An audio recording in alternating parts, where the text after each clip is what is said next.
Now let's take a look at the second part and the final part of photosynthesis, the Calvin cycle. This takes place in the stroma. That's the liquid that surrounds the thylakoid membrane. Here's an image of the Calvin cycle. The Calvin cycle has 4 steps. So the Calvin cycle is when we're finally going to use carbon dioxide. Remember, we didn't use any in the light reactions. So here is our input of carbon dioxide. The very first step is we're going to take carbon and fix it to a molecule called RUBP. This process of carbon fixation happens with the help of the enzyme Rubisco. Rubisco is going to be a really important enzyme, so remember that name for later. So step 1, Rubisco fixes carbon dioxide onto RUBP. That makes a 6-carbon molecule that immediately splits into these 3 carbon molecules. It's very unstable. So the next step is reduction. The organic molecules are going to be reduced. Remember, reduced means that they are going to gain electrons. So they're going to gain energy from ATP and electrons from NADPH.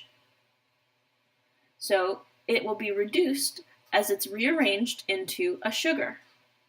G3P is the sugar output of Calvin cycle.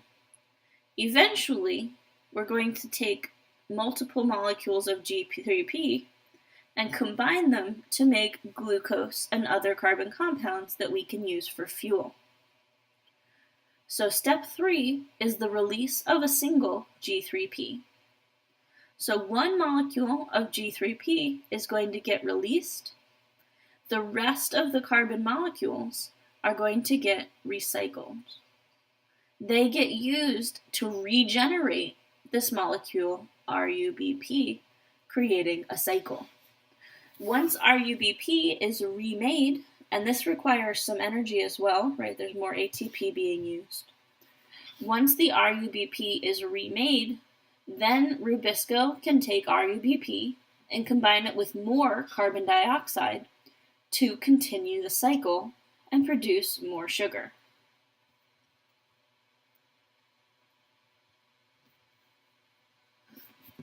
What happens when it's really hot out? Plants lose water just like we do, right? You sweat to release heat, while plants transpire and lose a lot of water through their stomata. So when it's really hot, when the weather is hot or in a hot climate, plants tend to close their stoma to help them prevent water loss.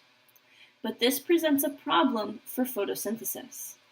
It can lead to buildup of oxygen inside of the leaf as a result of photosynthesis, and no CO2 being able to enter the leaf because the stoma are closed.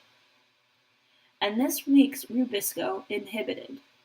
Rubisco is a really old enzyme. We think it evolved very early in the lifetime of plants. And so it is inhibited by carbon dioxide, or by oxygen, which was not very present when plants were evolving on Earth. So there are 2 types of plants, called C4 plants and CAM plants, that have managed to come up with a method of avoiding problems with photosynthesis. Let's look at C4 plants. So C4 plants can avoid this relative loss of carbon dioxide by letting carbon be fixed by a different enzyme. So in the mesophyll cell, up here, carbon dioxide is fixed by an enzyme called PEP carboxylase into this C4 compound intermediate. The C4 compound is then moved to a different cell where it's released as carbon dioxide again.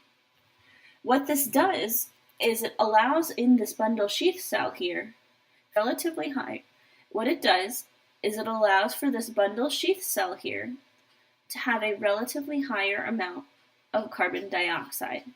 So the Calvin cycle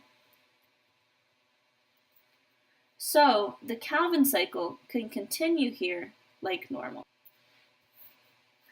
The can plant does a similar process, only instead of having them separated into two different cells, it binds carbon dioxide into a C4 compound at night when the stoma are open, and then during the day when the stoma are closed, it releases carbon dioxide inside the cell to prevent the relative loss of carbon dioxide. Both of these mechanisms allow plants like sugarcane and pineapples to grow in really warm, arid environments where the stoma are closed a lot of the time.